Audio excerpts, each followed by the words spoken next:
생명탐험대 시간 다이얼을 돌려라. 우리 준원이부터 오늘 시작해 보겠습니다.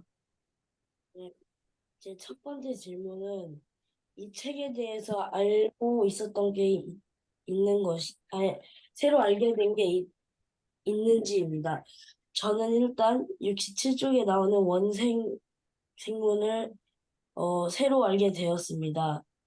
어, 저도 한 개의 세포가 있다 해서 원생물을 되게 신기했습니다. 지우 씨 해주세요. 음, 이게 질문이 요번 책을 통해 새로 알게 된 거죠. 어, 네, 네, 제가 새로 알게 된 거는 126쪽에 보면 시조새 얘기가 나오는데, 여기 보면은 시조새가 세계에서 첫 번째로 만들어진 새라고 했는데, 저는 시조새가 공룡인 줄 알았는데, 최초의 새라고 해서 굉장히 신기했고, 또 새로 알았던 것 같습니다. 네, 승훈 씨 해주세요. 저는 23쪽에 나온 지구 탄생을 축하하는 불꽃놀이를 새로 알게 됐습니다. 왜냐하면 저는 그냥 지구가 원래부터 있었다고 생각했는데, 이렇게 그 먼지랑 돌멩이가 뭉쳐서 만든 것이라고 알려주는 거 보니까 그거를 처음 알게 되었습니다. 네, 선생님 해주세요. 네, 저는 뭐 다른 책을 통해서 대략적인 것들은 거의 대부분 다 알고 있었는데, 근데 어쨌든 다시 한번 이 책을 통해서 뭐 세세한 사실들을 좀 이렇게 확인했고, 특별히 이 책을 읽으면서 더 이렇게 눈에 띄었던 점은 38억 년 전 최초의 생명체 박테리아가 나타났다라고 돼서 우리가 보통 박테리아 하면 박멸해야 될 좀 나쁜 뭐 이런 이미지를 갖고 있는데 뭐 박테리아 중에는 우리가 지금 조금 아까 얘기한 것처럼 병을 옮기는 것도 있지만 그렇지 않은 게, 즉 유익한 게, 우리 사람에게 도움 주는 박테리아가 더 많다는 점들, 그리고 박테리아가 단지 그 처음에 생겼다 하더라도 지금 현재도 지구상에서 가장 많은 생물이 바로 박테리아라는 어떤 그런 사실들, 그런 사실들이 가장 흥미로웠습니다. 네, 제 두 번째 질문은 여기 밑에 보면 50억 년 전, 막 몇 억 년 전 나오는데 어, 어느 시대가 가장 흥미진진했는지에 대해서 하겠습니다. 저는 일단 46억 년 전이 가장 흥미진진했습니다. 이유는 그 지구가 어떻게 탄생했는지에 대해서부터 알려주는데 저도 지구가 어떻게 생겼는지 되게 궁금해서 16억 년 전쯤이 가장 흥미진진했습니다. 지윤 씨 해주세요. 제가 가장 흥미진진했던 연도는 어, 어, 15, 15억 년 전인 것 같습니다. 일단 그 이유는 여기에서 처음으로 박테리아에 대한 이야기가 나오는데, 박테리아라고 하면 방금 선생님 말한 것처럼 안 좋은 이미지가 생각이 나는데, 여기서는 여기 우리 인류 지구에서 굉장히 필요하고 또 여기 이 지구의 초창기 때 있었던 되게 신기한 거라는 걸 알게 되어서 가장 흥미진진했던 것 같습니다. 네, 승훈 씨 해주세요. 저는 2037년 토트를 만나가다가 가장 재밌었습니다. 왜냐하면은 미래에는 이런 기술이 발달해서 가상은 아닌데 뭐지? 시간, 시간 이동한 걸 뭐라고 하더라? 어쨌든 그런 거를 타고 시간 여행을 할 수 있다는 그런 말도 안 되는 이야기 같지만 이런 이야기가 흥미진진했습니다. 네, 선생님 해주세요.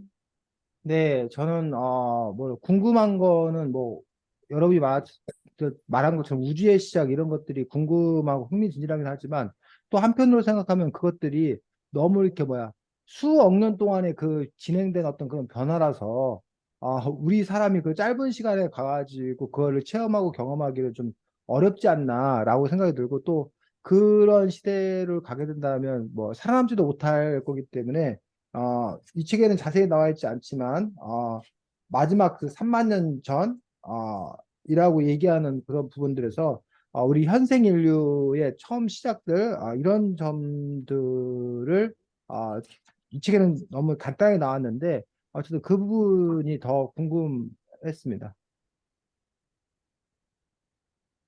네, 다 했습니다. 네, 수고했습니다. 준원이. 자, 다음 승훈이 진행하겠습니다. 네, 시작하겠습니다. 제 첫 번째 질문은 이 책에서 가장 인상 깊었던 파트는 어디인가요? 저는 첫째 날 세 번째 파트가 가장 인상 깊었습니다. 왜냐하면 저는 지구와 태양 그리고 수많은 행성들이 어떻게 생겨나는지 몰랐지만 이 책을 읽고 어떻게 생겨나는지 알게 되어서 가장 인상이 깊었습니다. 지은 씨 해주세요. 저는 두 번째 파트인 아마와 수리 최초 생명 탄생의 비밀을 보다가 가장 인상 깊었었던 것 같습니다. 일단은 저는 지구, 뭐 그런 생명 관련된 책이나 이런 거를 본 적이 없고 또 관심이 없어서 이런 생명 탄생, 최초의 생명 탄생에 대해서는 거의 알지 못했었는데 이 차트를 통해서 어떻게 생명들이 태어나고 어떻게 최초의 생명체들이 살아갔는지 이런 걸 알 수 있어서 굉장히 재밌었고 흥미로웠던 것 같습니다. 네, 준호 씨 해주세요. 저는 다섯째를 아마 수리 트리케토스를 살리다라는 챕터가 가장 재밌었습니다. 아니, 예, 어, 인상 깊었습니다. 왜냐하면은 저도 공룡이 왜 멸종됐는지는 잘 모르는데 여기 여러 가지 가설들이 나오고 했기 때문에 왜 멸종됐는지에 더 깊이 알 수 있어서 더 인상 깊었었습니다. 네, 선생님 해주세요. 네, 여기 뭐 책 164쪽, 165쪽에 보면 뭐 호모 하피엔스 뭐 사람 속, 사람 과, 사람 종 이렇게 해가지고 특히 이제 166쪽에 보면 그림으로 사람 과 안에 사람 속이 있고 사람 속 안에 사람 종이 있고 해서 요 그 분류 체계라고 해야 되나 이런 부분들이 조금 이렇게 설명들이 쉽게 나와 있어서 그런 부분들이 유익했고 그래서 흥미로웠고 여기 보면 파란트로푸스라고 나오는데 사실 뭐 아까 그 얘기를 못했었는데 파란트로푸스라는 거는 제가 처음 이 책을 통해서 알게 된 부분들인데 그래서 사람과 나란히라는 그런 뜻으로서 오슬로피테쿠스의 후손이라고 하는데 요 파란트로푸스 뭐 이런 그 종류도 있었다는 것들 이것들이 사람과였다는 것들 이런 부분들도 상당히 흥미로웠습니다. 네, 두 번째 질문은 이 책에서 나온 여러 파트 중 알고 있었던 파트는 무엇인가요? 알고 있다면 어떻게 알게 되었나요? 저는 쥐라기 시대를 알고 있었습니다. 왜냐하면 저는 쥐라기 월드라는 영화도 보고 공룡에 관한 책도 많이 읽어서 자연스럽게 알게 되었습니다. 지은 씨 해주세요.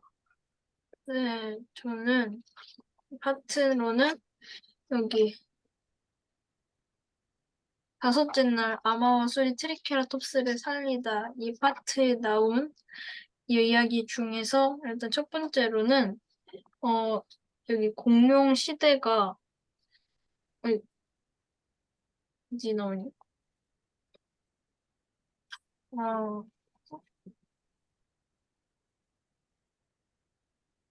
어, 일단은 제가 첫 번째는 일단 공룡이 있기 전에 디메트로돈이라는 생명체가 일단은 공룡과 비슷하게 살고 있었던 거를 일단 알았고, 그 다음에 쥐라기와 백악기 이야기를 제가 어느 정도 알고 있었어요.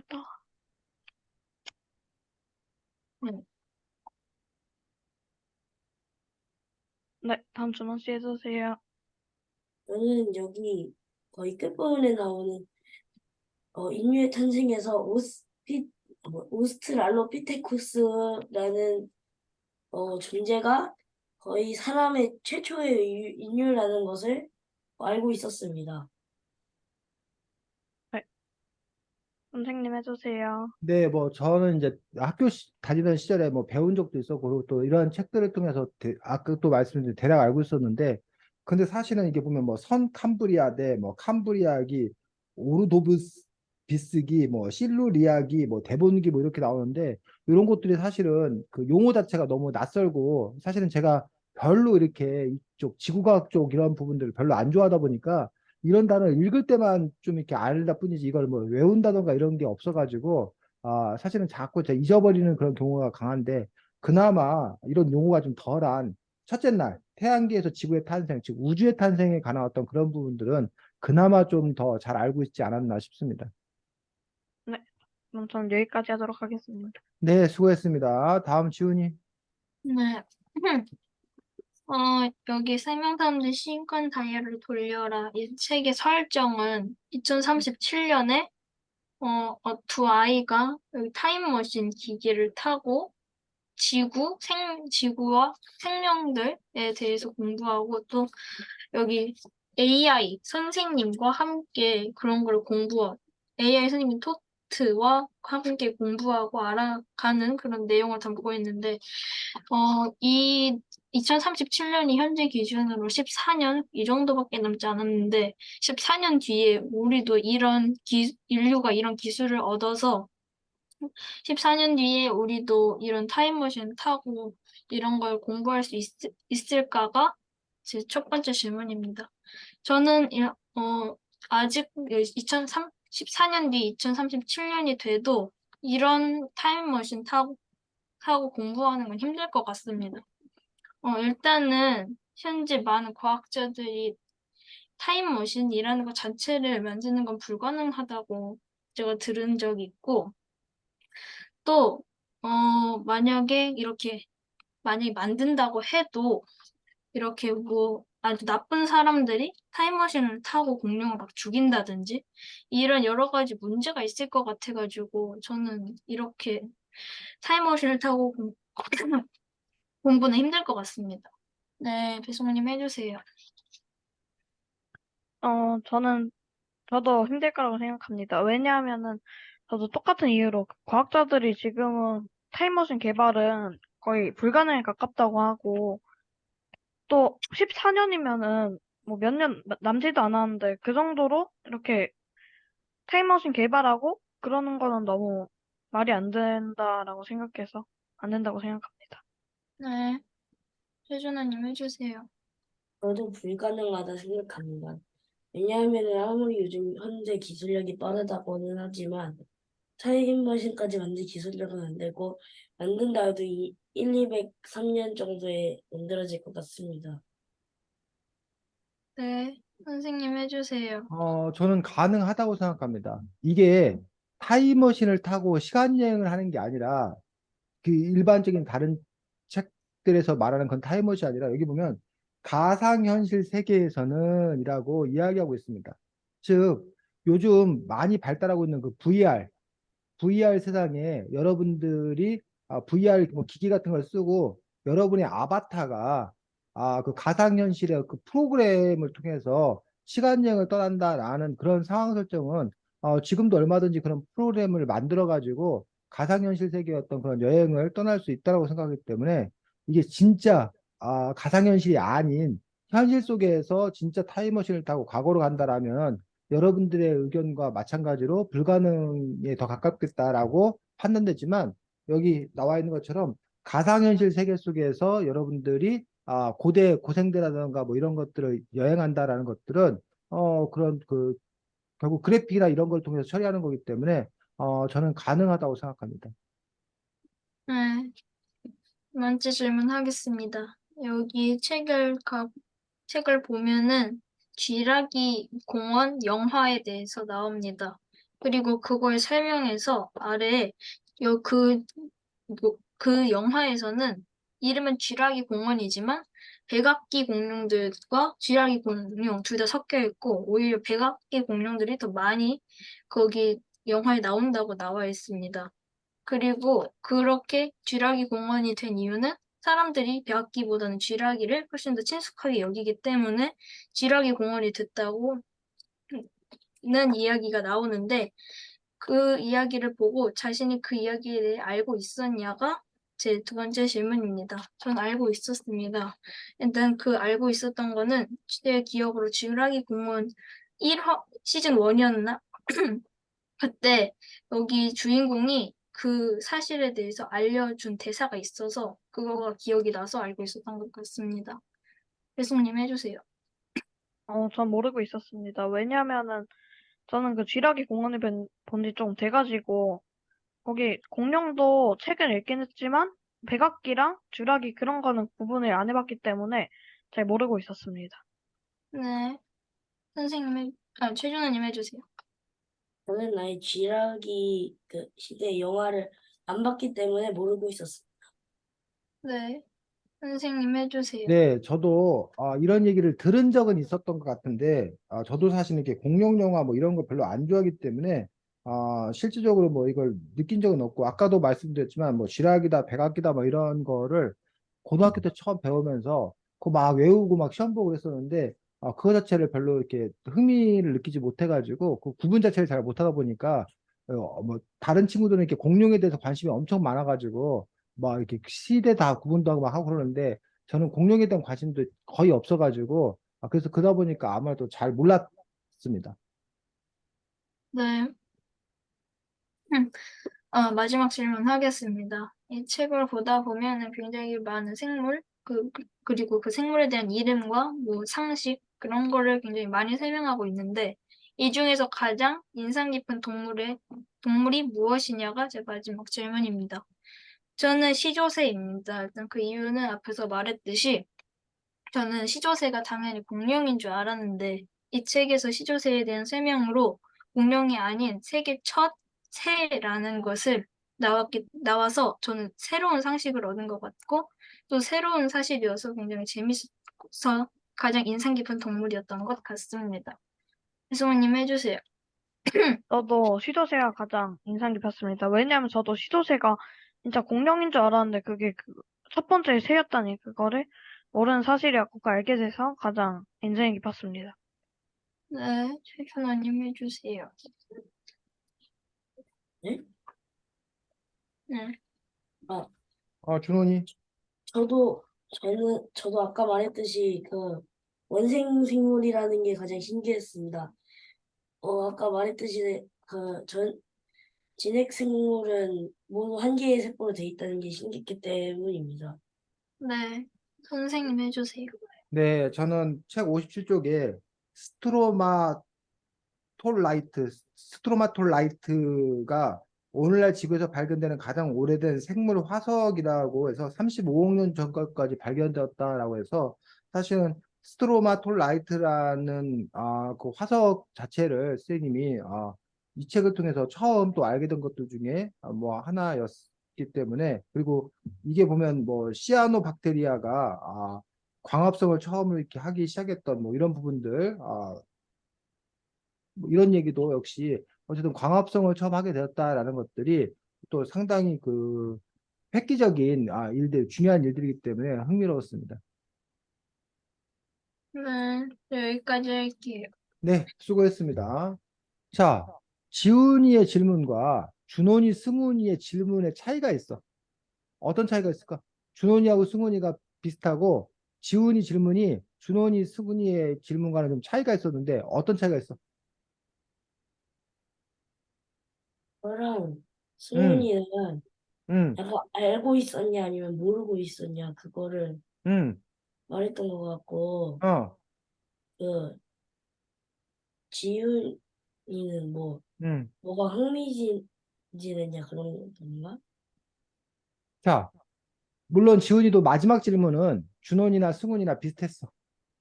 근데 첫 번째, 두 번째 질문 같은 경우는 준원이와 승훈이와 다른 점은 뭐냐면 준원이, 승훈이의 질문은 요 생명탐험대 시간 다이얼을 돌려라의 가 아니어도 다른 책에도 승훈이와 준원이의 질문을 똑같이 할 수 있어. 너 이 책 읽고 가장 흥미로웠던 부분이 어느 부분이야? 너 이 책을 통해서 새롭게 알게 된 사실이 뭐야? 이거는 어떤 책이든 갖다가 다 할 수 있는 질문이라는 거야. 반면에 지훈이가 아까 첫 번째 질문했던 게 뭐였지? 저요? 음. 이거 2037년에도 그거 할 수, 2037년에도 이게 가능하다고 생각하느냐? 이거는 다른 책에서 할 수 있는 질문이야? 아니요. 아니잖아. 그다음에 두 번째 했던 질문 같은 경우에도 뭐야? 이 책에서만 할 수 있는 질문이잖아.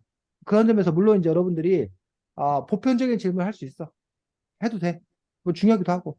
근데 선생님이 보편적인 질문보다는 이 책을 통해서 우리가 따져보고 살펴봐야 될 질문들, 그러한 구체적인 질문들 여러분들이 더 집중해서 하셨으면 좋겠다고 생각이 들어. 그러려면 여러분들이 책을 읽는 과정들 속에서 친구들과 무슨 얘기를 나눠보면 좋을까? 이 책에서 우리가 중요하게 논해 봐야 될 것은 무엇인 건가? 그 질문이라는 것들이 꼭 내가 모르는 걸 물어본다라는 것뿐만 아니라 내가 알고 있지만 중요하기 때문에 우리가 다시 한번 거론해 본다. 다시 한번 회상해 본다. 다시 한번 복습한다. 이런 것들이 오히려 그러니까 이 이야기를 우리가 따져볼 만한 가치가 있냐? 어? 그렇지 않냐? 요게 여러분의 선택이었던 그런 기준이어야 된다는 거예요.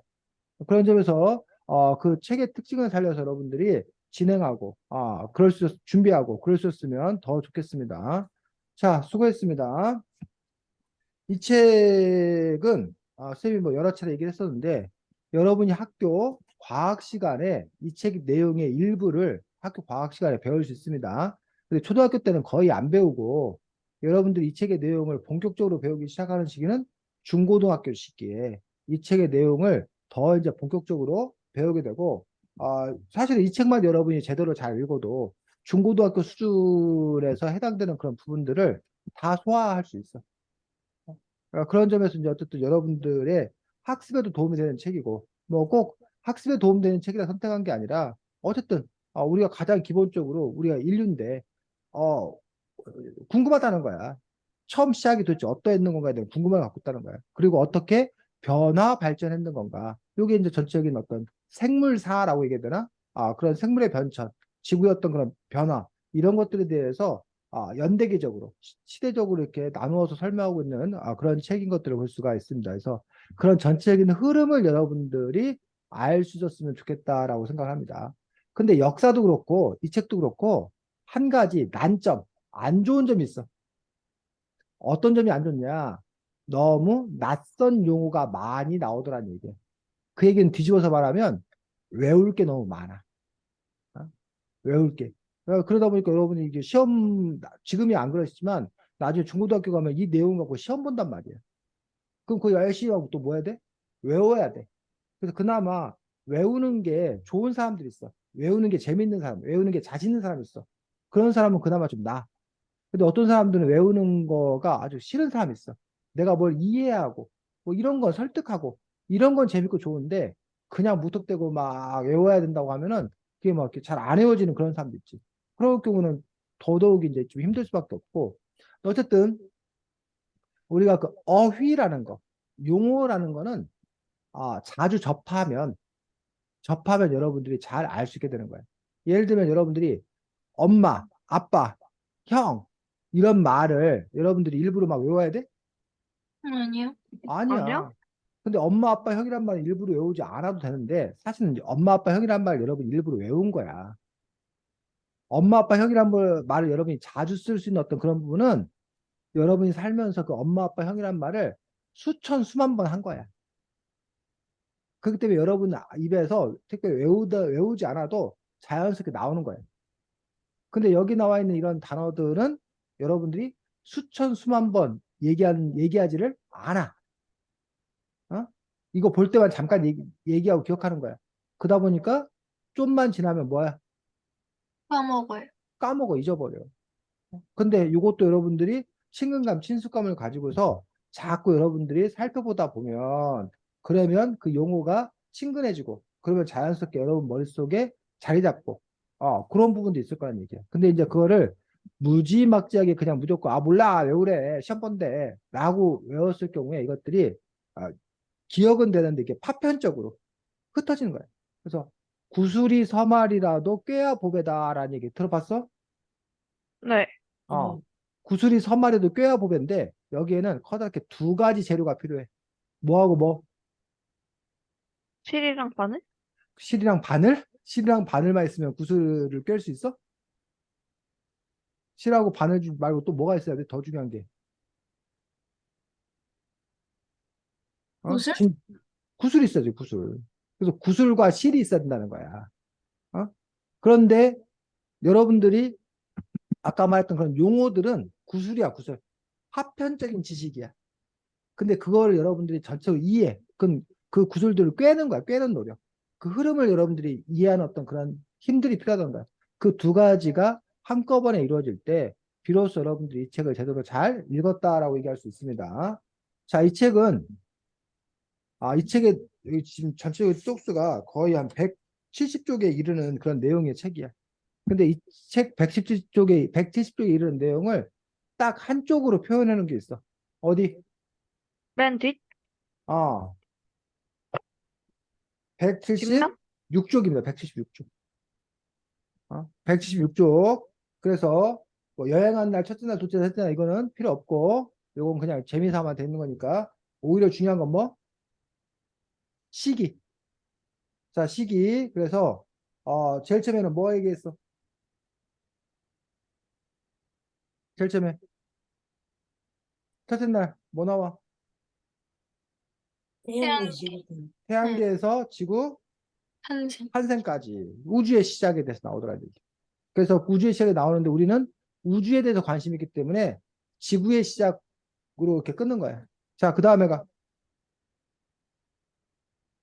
둘째 날.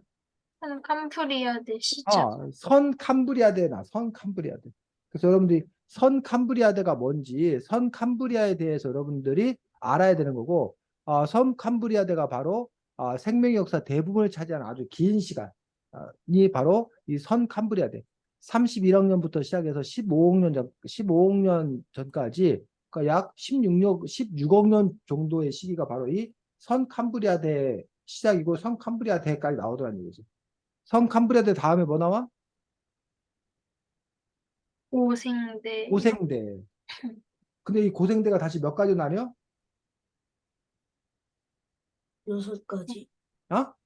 6가지요? 6가지 나눠. 그 고생대에서 첫 번째가 뭐? 캄브리아기. 캄브리아기. 그러니까 그 캄브리아기 이전이라고 그래서 먼저라고 그래서 선 캄브리아대라고 얘기하는 거야. 그다음에 두 번째가 오르도비스기. 오르도비스기. 세 번째가 실루리아기. 실루리아기. 네 번째가 세번기. 대본기. 다섯 번째가 석탄기. 석탄기. 여섯 번째가 페름기. 이 중에서 여러분이 그나마 하나 좀 낯설지 않은 용어가 하나 있지. 페름기. 어? 너는 패름기가 제일 안 낯설어? 또 다른 사람들은 승훈이나 준호이는 여기 나온 6개 중에서 제일 익숙한 게 뭐야? 급한 게 없어요. 익숙한 게 없어? 준호이는? 석탄기? 석탄기. 지훈아, 석탄기 익숙하지 않아? 처음 들어봤는데요. 석탄이란 말 처음 들어봤다고? 석탄이요? 석탄. 광물 그거요? 광물 석탄이야. 그 아, 석탄기야. 자, 어쨌든 그래서 패름기는 왜 지훈이가 익숙해? 저 이거 페름기 관련 책을 읽어봤었어요. 패름기라는 책을 읽어서 그렇지. 그렇게 그런 배경식이 있으면 아무래도 더 이렇게 익숙할 수가 있지. 어쨌든 요 캄브리아기, 오르도비스기, 실루리아기, 대본기, 석탄기, 페름기 요거 여러분들이 사실은 그 뭐 아까도 말했지만 선생님 고등학교 때 이게 뭔지도 모르고 그냥 무조건 뭐 한 거야? 외운 거야. 그런 거. 심지어는 시험을 이걸 순서대로 뭐 하는 거? 배열하는 게 시험이었어. 어? 근데 이 시기의 어떤 특징이나 이런 거는 그때 배웠는데 선생님이 관심이 없었는지 아니면 배우지도 않고 그냥 시험 문제 나온다니까 열심히 외웠는지 모르겠어. 그거. 자, 그 다음에 고생도가 끝났고 그 다음에 뭐? 중생대. 어? 중생대. 중생대. 그래서 중생대는 다시 몇 가지 나뉘어? 세 세, 가지. 첫 번째가 들은 트라이아스기, 두 번째가 쥐라 쥐라기, 세 번째가 내가 백악기. 그래서 여기서는 뭐가 익숙해 그나마? 쥐라기요. 쥐라기. 그 쥐라기가 익숙하고 그 쥐라기가 익숙하는데 큰 공로를 세운 게 제가 쥐라기 그, 월드? 그 영화 쥐라기 쥐라기 공원 해갖고 그게 뭐 스티븐 스필버그 감독인가가 아마 만든 네. 영화일 거야.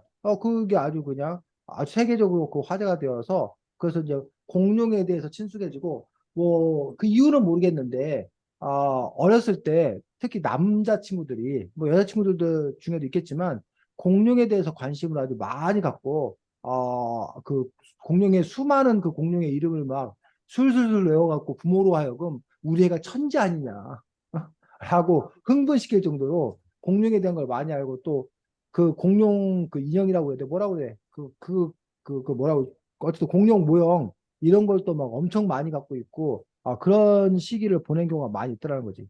어때? 승훈이 어린 시절은 공룡하고 어떤 관계였어? 친하진 않았어요. 아, 승훈이는 별로 공룡에 대해서 친하지 않았고, 준원이는? 공룡이요? 어? 공룡이랑 어떤 사이였냐고요? 준원이는 공룡하고 너는 어떤 관계였냐고, 어린 시절에. 너에게 공룡이란. 저도 그렇게 친하지 않은 아, 관계. 준원이도 별로 친하지 않았다. 지원이는? 엄청 좋아했었어요. 아, 지원이가 엄청 좋아했어, 공룡을. 아, 그래서 뭐, 공룡과 관련해서 뭐까지 해봤다. 백악 엄마한테 그 백과사전 사가지고 음, 몇 개 외웠었어요. 아, 백과사전 사갖고 뭐 외울 정도였다. 다 그렇지. 그래서, 까먹었어요. 어? 지금 다 아, 까먹었어요. 지금은 다 까먹었어. 너는 뭐 공룡 막 종류별로 막 그 인형 모으고 막 그러진 않았어? 엄마가 인형은 안 사줬어요. 아, 그래, 만 그래. 그래갖고 막 그 공룡 너무 좋아하는 사람은 일부러 그 공룡 박물관 이런 데 막 쫓아다니고 그런 경우까지 또 이렇게 있는 걸로 알고 있습니다. 어쨌든 우리가 상대적으로 쥐라기 파악해 갖고 쥐라기에 대해서 좀 더 이렇게 친숙했던 그런 부분을 볼 수가 있습니다. 자, 그다음에 여섯째 날 뭐? 신생대.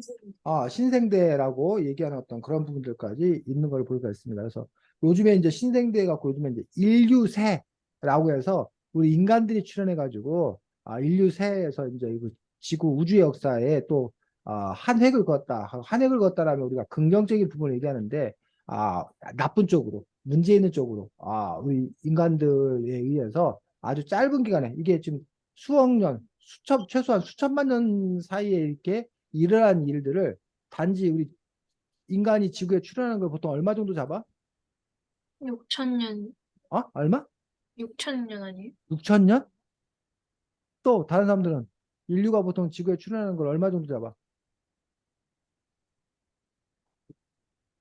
뭐, 응? 한 5천 년 정도. 5천 년 정도?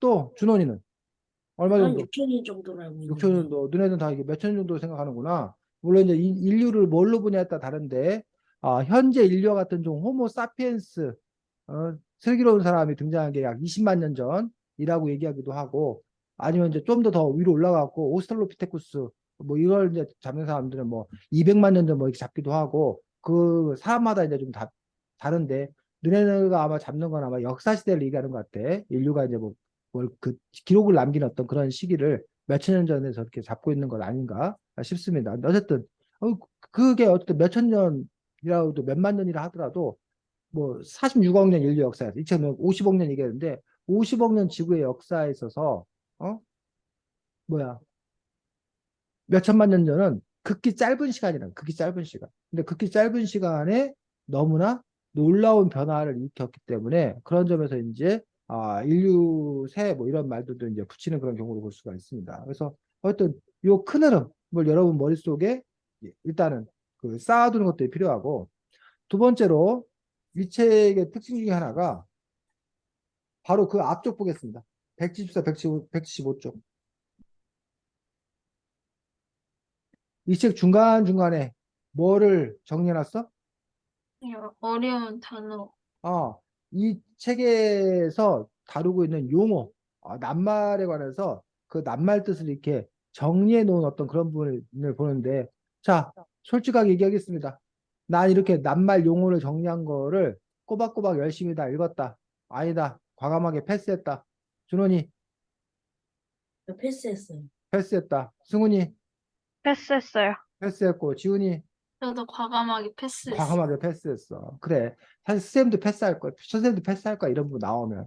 그런데 패스하기가 쉬운데 사실은 이 용어 하나하나를 사실 여러분들이 정리하고 알아두는 것들이 결과적으로는 이 책의 내용, 아까 말했던 이게 구술이야, 구술. 이 용어 하나하나가 이게 구술이야. 이걸 여러분들이 이해라는 이름으로 잘 꿰는 어떤 그런 노력이 필요하기 때문에 이 용어를 제대로 잘 읽고 이해하는 것들, 이런 부분들이 또 여러분들에게 필요한 부분입니다. 그래서 우리가 이 용어들을 그리고 이제 뭐 이해하는 것들, 이런 것들이 필요하고, 그래서 이제 가끔 그 한자 교육, 특히 수행 같은 경우는 이른바 한자 교육까지는 아니더라도 한자어 교육은 해야 된다고 쌤은 개인적으로 주장을 하거든. 혹시 한자 교육하고 한자어 교육이 뭐가 다른지 알아? 어, 한자 교육하고 한자어 교육하고 잘 몰라요. 어. 한자 교육은 말 그대로 뭐 한문을 쓸 수 있냐는 얘기야. 예, 한자. 아이고, F인데 왜 F가 아니었어? 요게 이제 한자. 교육, F고, 교육. 이런 식으로 한자를 뭐 할 수 있는 거? 쓰기까지. 읽고 쓰기까지 할 수 있어야 된다는 거예요. 근데 이제 한자어 교육은 이렇게 한자를 쓰지 못한다 하더라도 이 한자어가 갖는 뜻, 의미 이런 건 뭐 해야 되겠다? 알아야겠다. 그러니까 교육하면 뭐야? 가르치고 기른다라는 어떤 그런 뜻을 갖고 있다. 라는 이 낱말의 의미를 알아야 되겠다. 이게 이제 한자어 교육인데 왜 한자 교육이 필요하냐? 우리말 어휘의 대부분이 다 뭐다? 한자어라는 거야. 어? 물론 이제 여기 우리말 그 어휘라는 말 자체가 뭐야? 여기 한자어야, 한자어. 이 어휘라는 말 자체가 한자어야, 한자. 어? 대부분이란 말 자체가 뭐야? 한자어야. 어? 한자어라는 말 자체도 뭐고? 한자어고. 어? 뭐, 그, 한 문장, 아무 문장이나 한번 누가 얘기해 볼까? 문장이요? 문장. 우리 그냥 어디, 거기 뭐야?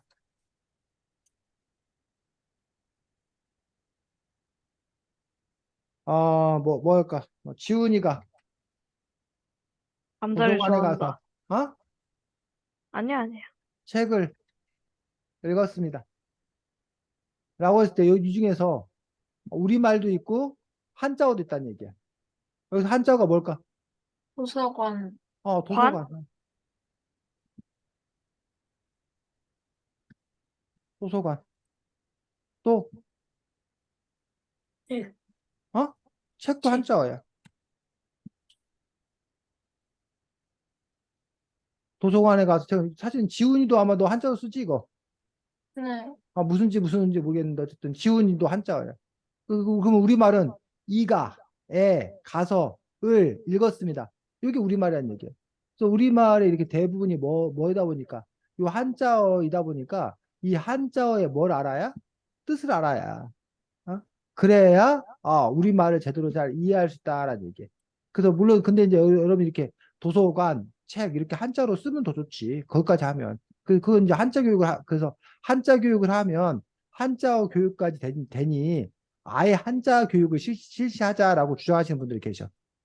근데 이제 선생님 주장은 한자까지 교육을 하면 좋은데 문제는 한자 교육을 하려면 이걸 하나하나 익혀야 되잖아.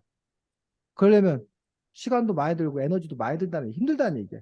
그러니까 이렇게 쓰고 읽는 것까지는 힘드니 최소한 이건 못하더라 하더라도 우리말 어휘의 대부분이 한자어가 무슨 뜻인지 그 정도는 우리가 알았으면 좋겠다. 어?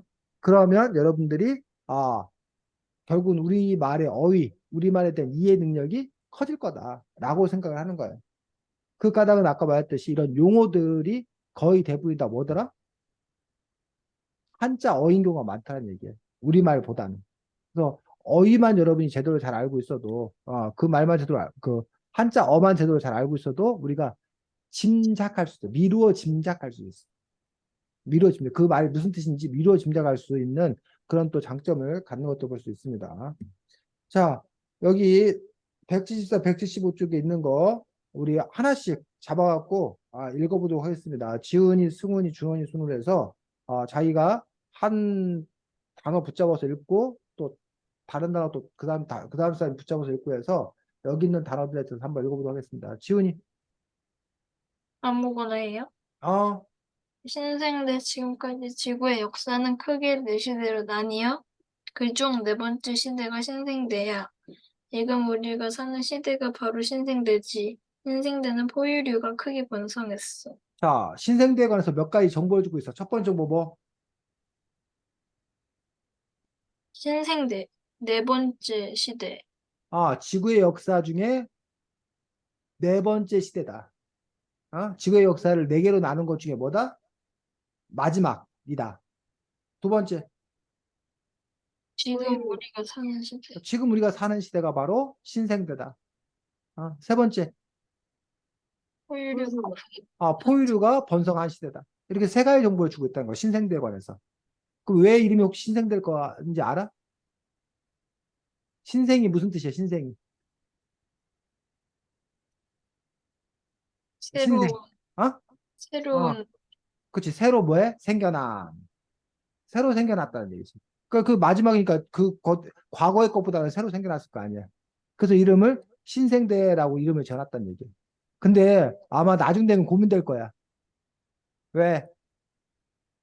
음, 다음 대가 만약에 있으면 다음 신생대, 대가 있으면 이거 신생대가 아니잖아. 에? 다음 만약에 그뭐 앞으로 뭐 10만 년 전, 20만 년 후에는 응, 지금 현재 2023년이 신생대가 아닐 거 아니야. 응, 근데 이름은 그 신생대라고 지금 전화 쓰니 어? 그 신생대라는 걸 이름을 그대로 가져가야 되는지 다른 걸로 바꿔야 되는지 고민스러울 거라고. 응, 응. 자, 그다음 자 그럼 신생대가 뭔지 이제 알겠어? 준원이, 승훈이? 네. 네. 그다음 준원이, 아니 승훈이. 소행성, 아, 행성보다 작은, 네? 읽어. 네. 소행성, 행성보다 작은 천체로 태양 둘레를 도는 것을 소행성이라 해. 화성과 목성 사이에 소행성대에 가장 많지. 어. 자, 소행성에 대해서 나왔습니다. 소행성에 대한 정보 첫 번째. 행성보다 작은 천체 행성보다 작은 천체. 그래서 이름이 뭐인 거야? 소행성. 소행성인 거야. 이 소자가 뭐야? 작을, 작은 행성이라는 뜻이. 행성보다 작다 해서. 두 번째 정보. 행성보다 작은 무조건 소행성이 아니지. 행성보다 작아야 되고 첫 번째. 두 번째로는 태양을 둘레를 태양 둘레를 돌아야 되고. 세 번째는 그리고 화성이랑 목성 사이에 소행성, 화성과 목성 사이에 특별히 이런 소행성 대는 뭔지 알아? 소행성 대. 소행성이 많이 몰려 있는 곳? 그 대는 띠란 뜻, 띠. 혁대 뭐 이런 식으로 해서 띠라는 거 알지? 응, 혁대 우리가 이렇게 허리띠라고 부르잖아. 혁대. 그 대가 이제 띠라는 뜻이야, 띠. 띠라는 건 여러 개가 모여 있는 걸 뭐 띠라고 그러지. 그 소행성대, 소행성이 많이 몰려 있는 거. 이런 거에서 소행성대가 있다라고 얘기하고 있습니다. 그 다음 준호니. 영장류, 음, 포유류의 한 갈래, 사람 유인원 원숭이를 포함하는 무리야. 그렇지. 역시 두 가지 정보를 주고 있네. 첫 번째, 포유류의 한 갈래, 포유류다. 포유류 안에 영장류가 있다라는 정보를 줬어. 두 번째, 사람이랑 유인원 원숭이가 포함되어 있대요. 사람과 유인원, 원숭이는 모두 다 영장류에 속한다. 라는 정보를 주고 있는 것도 볼 수가 있습니다. 그러니까 영장류에서 사람, 유인원, 원숭이가 제각각 이제 뭐야? 발달했던 그런 부분을 볼 수 있다는 거야. 다음, 지훈이. 먹는 동물. 주위 온도가 변하면 체온이 따라서 변하는 동물. 파충류, 양서류, 어류를 비롯한 많은 동물이 변은 동물이야. 수생 책하고 지훈이 책하고 좀 다르네. 승훈이하고 준원이는 어때? 지훈이가 읽어준 거하고 똑같아? 방금 달라. 뭐 읽었었죠? 지금 너 뭐 얘기했어, 지훈아? 변온 동물이. 변온동물 얘기한 거야? 네. 다시 한번 읽어줘, 그럼 변온동물. 아주 변온 동물. 주위 온도가 변하면 체온이 따라서 변하는 동물. 파충류, 양서류, 어류를 비롯한 많은 동물이 변온 동물이야. 갔네. 자, 정보 몇 가지 주고 있어? 주위 온도가 변하면 체온이 정보를 몇 따라서 가지 주고 있어? 어? 그게? 변온동물에 대한 정보가 몇 가지? 되게 두 가지, 두 가지. 첫 번째 뭐? 주위 온도가 변하면 체온이 따라서 변하는 동물. 주위 온도에 따라서 체온이 변하는 동물이어서 그래서 이름이 변온 동물이라고. 변이 뭐? 바뀐, 변하면 바뀐다. 온이 이거 기본. 체온이. 어? 체온이 변하는 바뀌는 동물에서 변온 동물이라고. 두 번째 알려준 정보는 파충류, 양서류, 어류. 파충류와 양서류와 어류가 주위의 온도에 따라서 체온이 변하는 동물이다라는 걸 알려주고 있지. 자, 그다음 승훈이. 네. 유인원. 영장류 중에서 꼬리가 없는 원숭이를 유인원이라고 해. 보노보, 침팬지, 오랑우탄, 고릴라, 긴팔 원숭이가 유인원이야. 자, 몇 가지 알려주고 있어. 두 정보 몇 가지. 가지? 예, 어? 두 두 가지 가지. 도 첫 번째 뭐? 영장류 중에서 꼬리가 없는 원숭이를 유인, 꼬리가 없는 원숭이를 뭐라 그런다? 유인원이라고. 유인원이라고 한다. 그러면 아까 영장류 안에서 사람과 유인원과 원숭이가 있었잖아. 네, 그럼 원숭이와 유인원을 구분하는 기준은 꼬리가 없냐. 꼬리가 없으면 유인원, 꼬리가 있으면 원숭이라는 거야. 그 다음에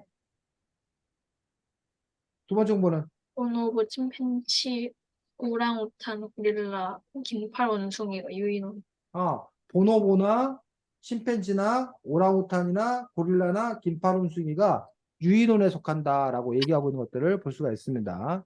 이 유인원도 사실 여러분이 한자어를 알면 조금 더 잘할 수 있는 거지. 그 인간 종류의 그러한 그 동물들 요런 것들 할 때 우리가 유인원이라고 얘기하는 그러한 또 이름을 붙이는 것들을 볼 수가 있습니다.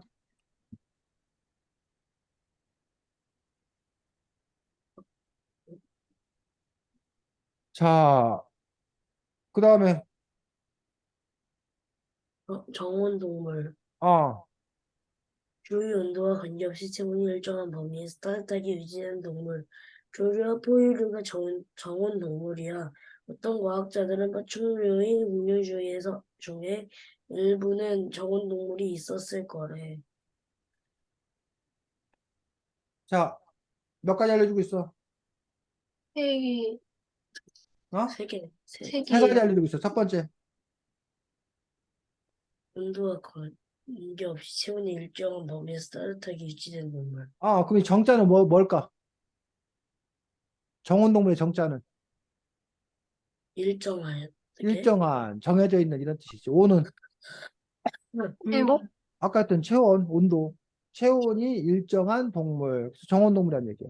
특히 이제 이 정원동물을 여러분들이 이해할 때는 뭐와 함께 이해하는 게 좋겠다? 현원동물. 현원동물과 여러분들이 함께 짝져서 이해하면 좋겠다라는 거지. 그렇게 여러분들이 서로 이렇게 연결되는 단어, 대조된다거나 비슷하다거나 이걸 함께 할 때 훨씬 여러분들이 쉽게 그런 단어들을 더 이해할 수 있다는 거야. 두 번째 정보는 조류와 포유류가 정원동물이. 조류와 포유류가 정원동물이다. 세 번째 동물은 어떤 것 파충류인 공룡 중의 일부. 아까 파충류는 변온동물이라고 그랬지. 네. 그래서 대부분의 파충류는 변온동물이에요. 근데 그중 극히 일부는 뭘 가능성이 있다? 정원동물. 병원 동물일 정원? 가능성이 있다라는 어떤 그런 부분들. 그래서 지금 여기 보니까 신생대, 소행성, 영장류, 변온동물, 정원동물, 유인원에 대한 그 용어에 대해서 여기는 또 이렇게 쉽게 설명을 이렇게 해놨다는 얘기죠. 그래서 이런 단어를 여러분들이 익히고 이 책을 읽었으면 이런 단어에 대해서 누군가에 설명할 수 있고 이런 게 또 이렇게 기본 바탕, 베이스를 깔아줘야 그래야 이 책을 여러분들이 술술 읽고 이해하는데 별 무리가 없다라는 거지. 결국은 이게 우리가 어휘 싸움, 단어 싸움이야. 그래서 이걸 언젠가는 이렇게 짚고 넘어가야 되는데 방식이 두 가지가 있어. 방식이 두 가지가 있는데 첫 번째 방식은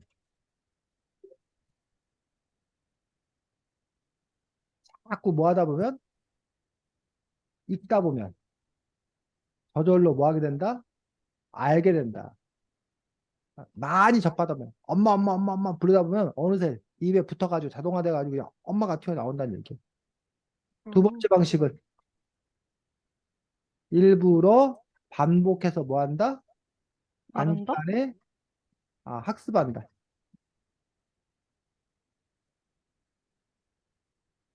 아니면 암기한다. 어? 일부러 반복을 단기간에 학습하고 암기하면 그나마 이걸 내 머릿속에 아주 집어넣을 수 있다는 거야. 때려 박을 수 있다는 거야. 그런 점에서 여러분들이 어떤 방식을 택할 거냐라는 얘기. 근데 첫 번째 방식을 택할 거냐, 두 번째 방식을 택할 거냐. 어? 그럼 이거는 결정은 뭐 해야 되느냐? 결국은 뭐에 대해서 중요도, 여러분의 관심도에 따라서 아니 현재 여러분의 상황, 자신의 상황에 따라서 달라진다는 거죠.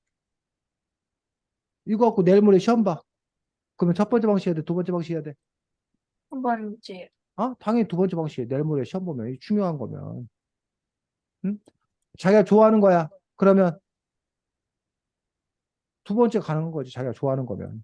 어? 근데 자기가 별로 좋아하지도 않아. 그리고 지금 당장 필요한 것도 아니야. 그러면 굳이 일부러 반복해서 단기간에 학습할 필요가 어? 없어. 없어요. 그냥 여러분이 자꾸 이런 비슷한 책을 읽고 하다 보면 어느새 여러분들이 요 것들이 여러분 머릿속에 들어와 있는 어떤 그런 경험이야. 또 자기가 아무리 중요하고 관심 있어도 지금 자기가 당장 뭐 급한 일이 있어. 지금 당장 친구들하고 어디 신나게 놀러 가기로 했어. 그럼 중요도 관심도 있어도 두 번째 방식으로 안 하겠지. 첫 번째 방식으로 하겠지. 나중에 기회를 누리겠지. 근데 현재 자신이 뭐야 시간 많아 시간 널널해. 그러면서 그리고 중요하고 관심도도 있어. 그럼 당연히 두 번째 방식을 통해서 여러분들이 할 수도 있을 거란 얘기예요. 그래서 결국은 선택의 문제. 여러분들이 나는 뭐에 집중할 건가라는 부분에서. 그럼 여러분들이 뭘 더 중요시 여기느냐, 또는 여러분이 평상시에 어느 부분에 더 관심을 갖느냐에 따라서 달라진 어떤 그런 부분들이 있다는 얘기지. 이런 식으로 지금 이 책에 보면 이렇게 여러 가지 그 단어들, 여기 보면 오른쪽에 보면 공통조상도 나왔고 골반도 나왔고 루시도 나왔고 사람과 사람 속 사람 종이라는 것도 나왔고 그다음에 호모 사피엔스도 나왔고, 이런 식으로 이런 단어들에 대해서 여러분들 얼마나 익숙한가 설명할 수 있는가, 이런 부분들을 봐야겠다는 거지. 특히 여기 사람과 사람 속 사람 종은 요거는 또 나름 중요한 그런 부분들이라서, 요거 누굴 차례지? 지훈이 차례인가? 네. 지훈이가 여기 사람과 사람 속 사람 종 요것만 한번 우리가 읽어보도록 하겠습니다. 사람과 사람 속 사람 종, 과속 종은 모두 생물을 분류하는 단계야. 분류를 할 때 가장 기초가 되는 단위가 종이지. 사람, 고양이, 미나리아, 제비, 보리처럼 우리가 어떤 생물의 종류라고 생각하는 것이 종이야. 같은 종의 생물끼리는 번식 능력이 있는 자손을 만들 수 있지. 하지만 서로 다른 종인 마을의 암컷과 당나귀 수컷이 새끼를 낳으면 이, 새, 이 새끼 노새는 번식 능력이 없고 가장 가까운 몇 종이 모여서 속을 이루고, 가까운 몇 속이 모여서 과를 이루고, 가까운 몇 과가 모여서 목을 이루고, 가까운 몇 목이 모여서 강을 이루고, 강이 모여서 문을 이루고, 문이 모여서 개를 이루지. 예를 들어 사람은 동물개, 척추동물문, 포유강, 영장목, 사람과 사람 속, 사람 종에 속해. 그렇지. 자, 그래서 이게 좀 이상해. 선생님이. 그러니까 선생님은 왜 이걸 이렇게 배웠는지 모르겠어. 우리가 보통 주소를 얘기할 때 여러분 주소를 대전시, 뭐 유성구, 아니면 무슨 뭐 서구, 준원이는 대덕구였나? 동구였나? 동구, 중구? 동구요. 무슨 구? 동구요. 인구? 동구. 동구래지. 동구. 그다음에 무슨 땡땡동. 뭐 이렇게 우리는 시에서 구, 구에서 동에서 무슨 범위부터 가는 거야? 큰 한번 범위에서 작은 범위. 작은 범위. 그래서 여기도 지금 보면 제일 큰 부분이 동물 개, 척추 동물 문, 포유 강, 영 영장 목, 사람 과, 사람 속, 사람 종, 이렇게 해서 이 개가 제일 커. 개. 개는 동물 개, 식물 개, 개가. 그 다음에 이 동물 개, 식물 개, 동물 개 나뉜 상태에서 동물 개가 다시 뭐 척동문문 무슨 문 무슨 문 이렇게 또 여러 개 나뉘어. 아까 대전시 안에 중구, 동구, 대덕구, 서구 뭐 이렇게 있는 것처럼 척동문문 안에 다시 뭐로 나뉘어? 무슨 강 무슨 강 무슨 강으로 나뉘어. 마치 동구, 중구 안에 무슨 동 무슨 동 무슨 동 있는 것처럼. 그 다음에 포유강 안에 다시 뭐 영장 목으로 나눠. 어? 이거는 무슨 동 안에 뭐 A 아파트, B 아파트, C 아파트 있는 것처럼. 그 다음에 사람 뭐 과 아파트 안에 몇 동이잖아. 101동, 102동, 103동 있는 것처럼. 그 다음에 사람 속 그 101동 안에 다시 뭐야? 101호, 102호, 103호 뭐 있잖아. 그 다음에 네. 사람 동 101호 안에 안방, 건너방, 뭐 거실, 화장실 뭐 이렇게 있잖아. 이런 식으로 지금 이게 주소 체계나 뭐 이런 부분들이 작은 부분 하듯이 요것도 이렇게 그러면 요것만 따면 뭐라고 읽어야 돼? 개. 그다음에 응? 계단에 뭐야? 문, 문. 그다음에 강, 방, 목, 목, 과, 과, 속, 속, 종. 동 이렇게 한단 말이야. 근데 선생님은 이거를 계문, 강목, 과속, 종이라고 안 외우고 거꾸로 였어. 종속, 과목, 강문계 이렇게 외웠어 선생님. 그래서 맨날 이렇게 종속, 과목, 강목, 종속, 과목, 강목 외워가지고 이거 갖고 시험 봤었어 사실은. 어? 근데 이제 이게 개는 그러면 뭘 기준으로 나눈 거고 문이나 강, 목, 과, 속, 종 도대체 뭐를 기준으로 나눈 거냐라는 부분에서 여기서 이제 정보를 주고 있는 거. 종은 뭘 기준으로 나눈 거래?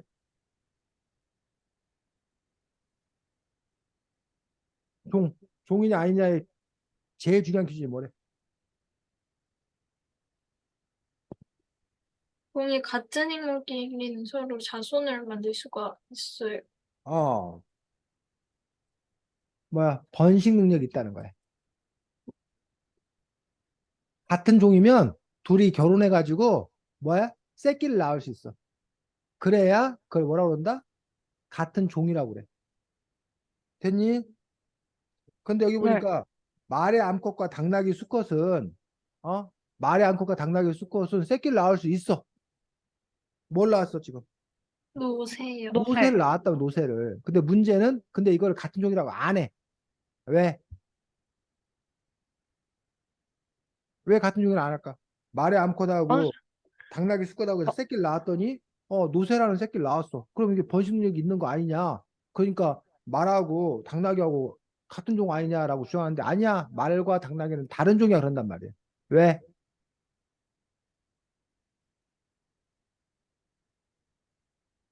문제는 노새가 번식 능력이 없어. 이해가? 네. 네. 말과 당나귀가 결혼해서 새끼까지 낳았는데 근데 문제는 그 새끼도 번식 능력이 있어야 되는데 그 새끼가 번식 능력이 없다는 거야. 그렇기 때문에 말과 뭐는 당나귀는 뭐가 아니다? 공종. 같은 종이 아니다라는 거예요. 그래서 어쨌든 종의 가장 중요한 능력은 번식 능력이 대대손손 있어요. 대대손손. 그냥 번식 능력이 있다고만 하면 안 되고 대대손손 있다. 그럴 때 우리가 종이라고 말할 수 있다는 거지. 됐니? 네. 자, 근데 여기 부분에 한 개, 종 다음에 뭐야? 속이지 속. 그러면 네. 이 속은 도대체 사람 속이다 뭐다 무슨 속이 무슨 인데 그걸 구분하는 기준이 책에 나와 안 나와? 안 나와요. 안 나오더란 얘기야. 지금 여기에는 보면. 그럼 그 부분에서 속을 기준하는 구분하는 기준 도대체 뭐냐? 과를 구분하는 기준은 뭐냐? 목을 구분하는 기준은 뭐냐? 강을 구분하는 기준은 뭐냐? 문을 구분하는 기준은 뭐냐?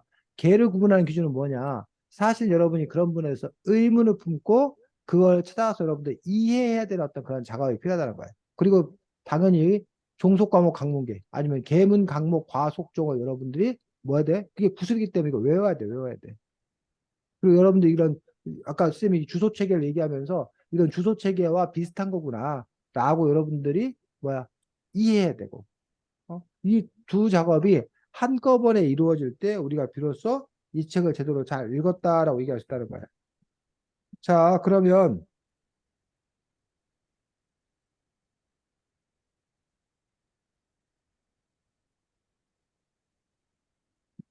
선생님이 한번 여러분들을 테스트를 한번 해보도록 하겠습니다.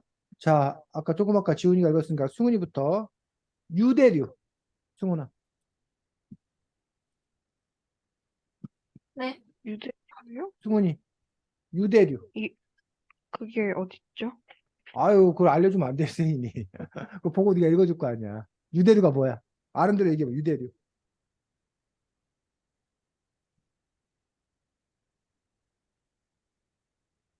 잘 몰라? 어, 네. 아, 자, 유대류는 137쪽에 나왔습니다.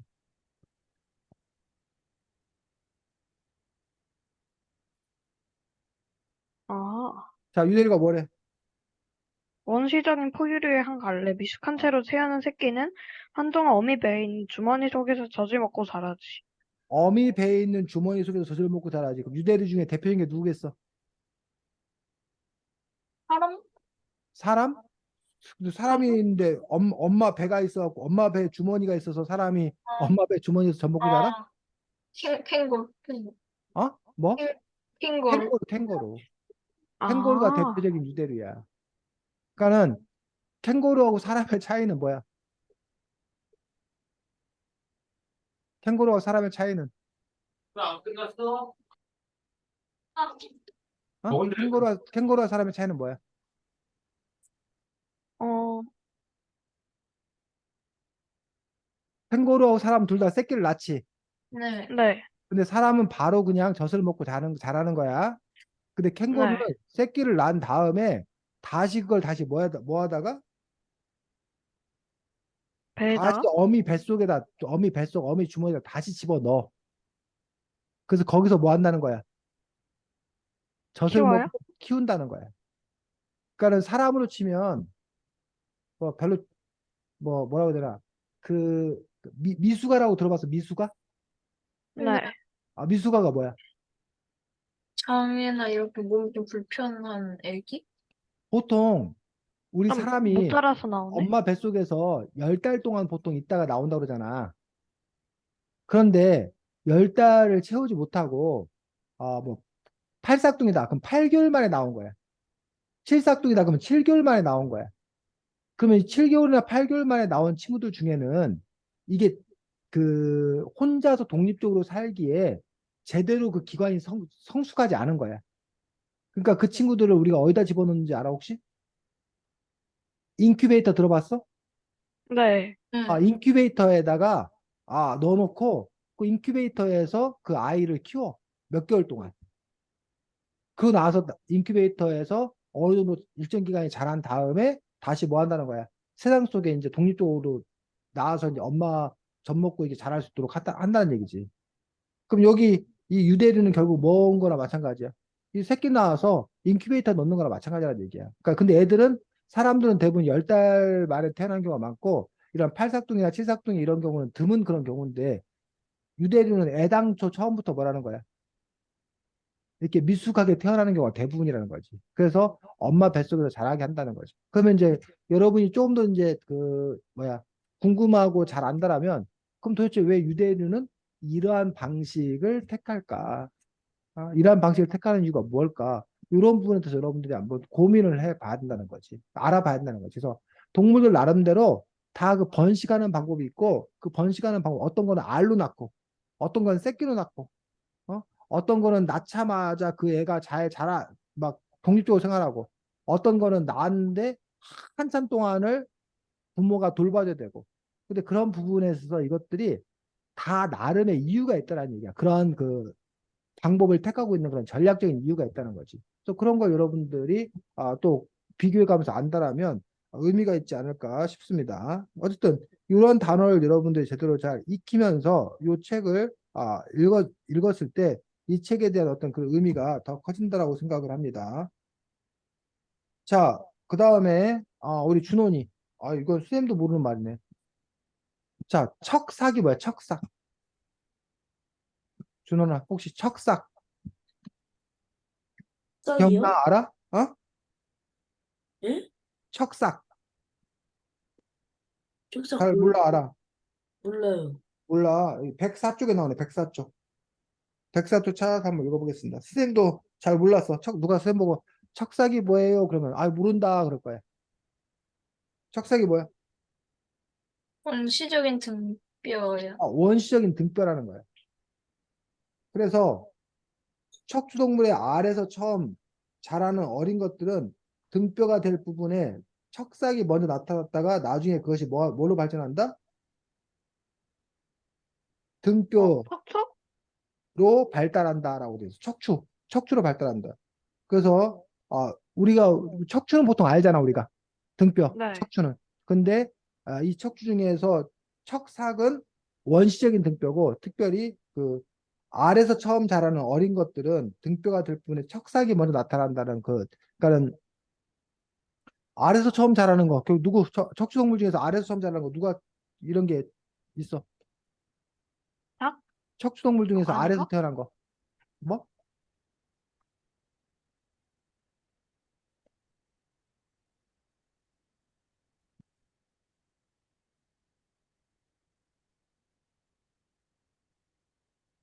뭐가 있어? 척추동물 중에서 알에서 태어난 거 뭐가 있어?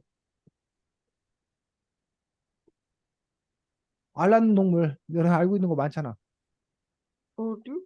어류, 물고기가 알에서 태어나잖아. 또 또 조류 아닌가? 양서류도, 파충류도, 조류도 이런 것들이 다 뭐야? 알을 낳잖아. 포유류 빼놓고. 포유류는 새끼를 낳아서 젖을 먹이는데 어류, 양서류, 파충류, 조류는 모두가 다 척추동물인데 얘들은 알을 낳은 거니까 이 애들이 어렸을 때는 뭐야? 그 알에 있을 때는 척삭을 갖고 있다가 나중에 이게 태어난 후에 뭘로 바뀐다? 척추로 바뀐다는 거야. 그래서 이게 원시적인 등뼈다라고 얘기하고 있는 그런 부분들을 볼 수가 있다는 거지. 됐니? 네. 그래서 네. 선생님 제가 척삭이라는 단어까지 알아야 되나 싶긴 한데 어쨌든 선생님도 뭐 이거 뭐 여러분보다 선생님 여러분 세 명 다 합친 거보다 선생님 더 오래 살았는데 척삭이라는 단어 자체를 선생님 처음 알았어 사실은 이 책을 보면서 어? 근데 그동안 살아가면서 아무 문제 없던 거 보면 이 단어를 꼭 알아야 되는가 싶긴 한데 어쨌든 그런 점에서 이제 여러분들이 또 그 중요도에 따라서 우리가 꼭 알아야 될 것. 이거는 그냥 내가 그 분야를 전문할까, 쪽으로 연구할까 아니면 그냥 이렇게 몰라도 될 것. 뭐 이런 부분들이 갖고 있는데 어쨌든 그런 것들 구별도 할 수 있는데 사실 그게 또 쉽진 않지. 자, 다음 주에는 수재님이 휴가여서 여러분들 방학하는 게 너무 부러워서 쌤도 휴가여가지고 다음 주 금요일, 아니 다음 주 목요일에는 수업이 없습니다. 다음 주 목요일에 또 접속해가지고 왜 친구들이 안 들어와 뭐 그러지 말고 그 다음 주 책인 공정무역 세계여행도 그냥 패스하겠습니다. 그리고 우리는 8월 10일 날 무슨 책으로 보냐면 5번 레인 알겠니? 아, 8월 네. 10일 날 5번 레인이라는 아 5번 레인 하니까 무슨 책 같아? 네. 내일이요? 레인 5번 레인 인물책? 어? 인물책 같은 거. 동물책 같아? 아, 5번 뭔가, 레인 우리 지훈이가 뭔가 잘할 텐데 아하. 수영, 수영 아. 1번 레인, 2번 레인 할 때 5번 레인이 수영을 소재로 한 동화책입니다. 그래서 여러분들이 아마 흥미롭게 잘 읽을 수 있을 거라고 생각합니다. 그래서 8월 10일 날 5번 레인이라는 책을 갖고서 우리가 함께 이야기 나눌 수 있도록 하겠습니다. 자, 어쨌든 여러분들 방학이 뭐 방학이라고 해도 또 여러분들이 뭐 바쁠 수도 있겠는데 어쨌든 방학답게 또 잘 즐겁게 잘 지내시기 바랍니다. 쌤도 휴가 잘 다녀오겠습니다. 수고 많았습니다. 안녕. 안녕히 안녕히 계세요. 계세요. 계세요.